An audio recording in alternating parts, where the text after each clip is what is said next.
Cowboys contract talks with Osa Odigizua take shocking turn Frisco.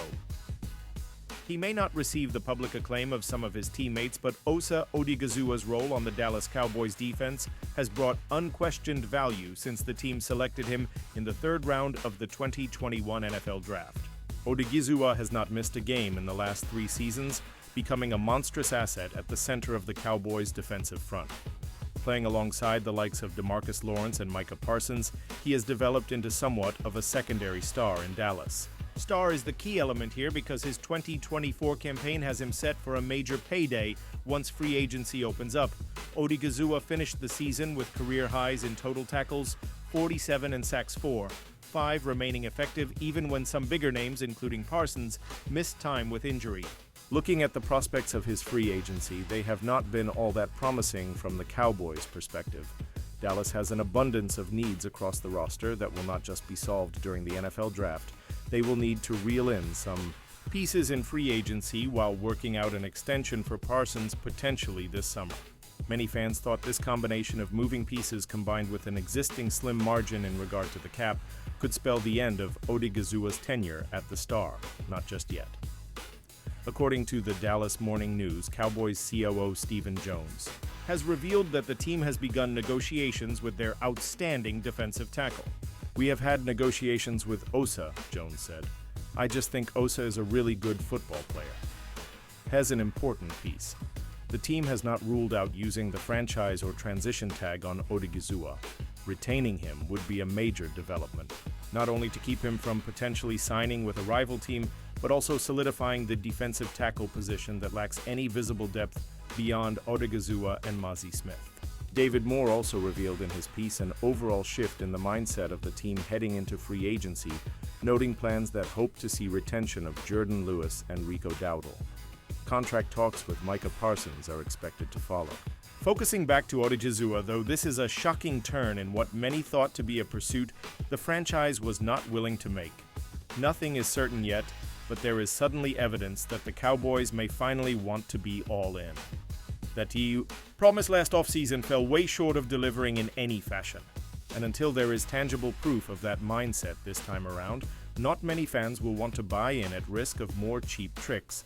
However, given the importance of this offseason, perhaps a deal in the coming weeks for Odigizua gets done, and the Cowboys shift from their previously passive attitude. Skip Bayless gives up on his beloved Dallas Cowboys and reveals his new NFL team in furious video. Skip Bayless has officially waived his Dallas Cowboys fandom and jumped onto another team's bandwagon. The former undisputed host has become synonymous with his undying belief in Jerry Jones' team despite their recent form. His support for the Cowboys has often made him a subject of ridicule from his peers. After another tragic season, Bayless decided it was time to change scenery and revealed where his support would go moving forward. In a 4-minute video on X, Bayless swapped his Cowboys jersey for Jalen Hurts gear, proclaiming his Eagles fandom. Bayless explained the undying frustration he had felt as a Cowboys fan. Furthermore, he noted how he, though his heart was against it, objectively and correctly called the Eagles' success. "I had to sit painfully, silently, and watch Howie Roseman, the GM of the Philadelphia Eagles, win the entire offseason," Bayless lamented. "He won free agency, he won the draft. He had the greatest offseason any GM has ever had, and I finally gave up. In August, I said publicly, the Eagles are going to win the Super Bowl. And guess what? I proved to be painfully, traitorously, ridiculously prophetic. I'm a genius about the Philadelphia Eagles because they did go win the Super Bowl," he continued, "which has led me to this. It has come to this for me. I have now purchased, with my own money, this jersey featuring a quarterback I have always loved, Jalen Hurts, and a team I have always hated, the freaking Philadelphia Eagles." After making 3 straight playoff appearances, the Cowboys suffered a 710 season to end up 3rd in the NFC East. Meanwhile, divisional winner Philadelphia capped off an incredible campaign with a defensive masterclass to spoil the Kansas City Chiefs' three-peat dreams.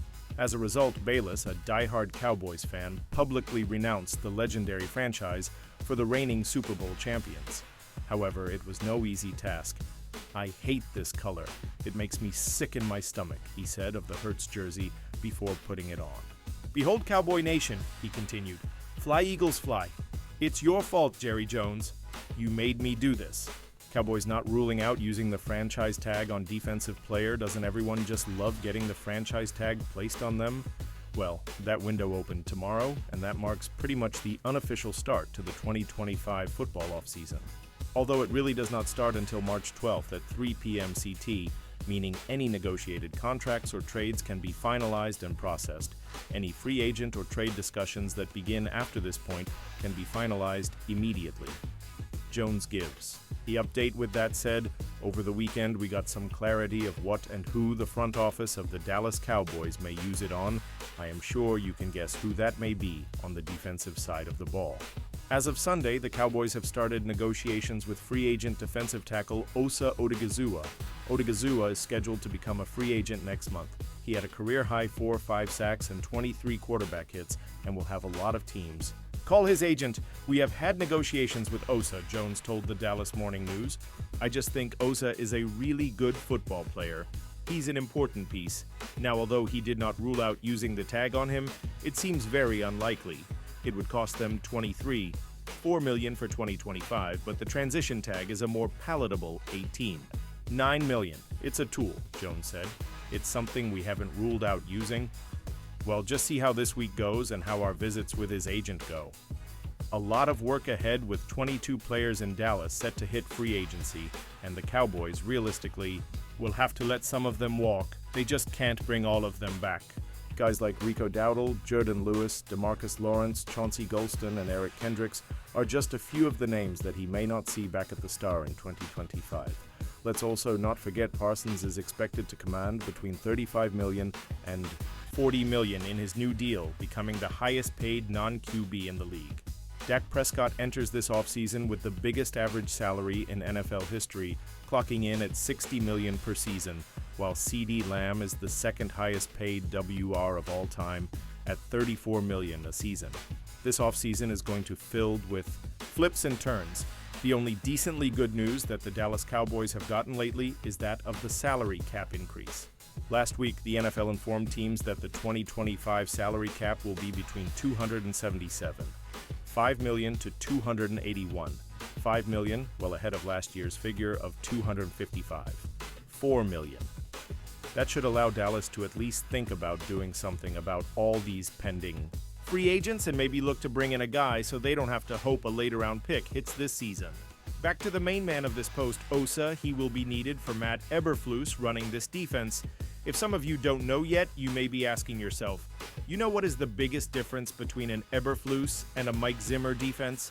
Traditionally, Eberflus plays more of a zone defense on the back end, and he can do that better if he's getting pressure up front. When he went to the Colts, they had a top 10 defense his first year and then went 11th the next year.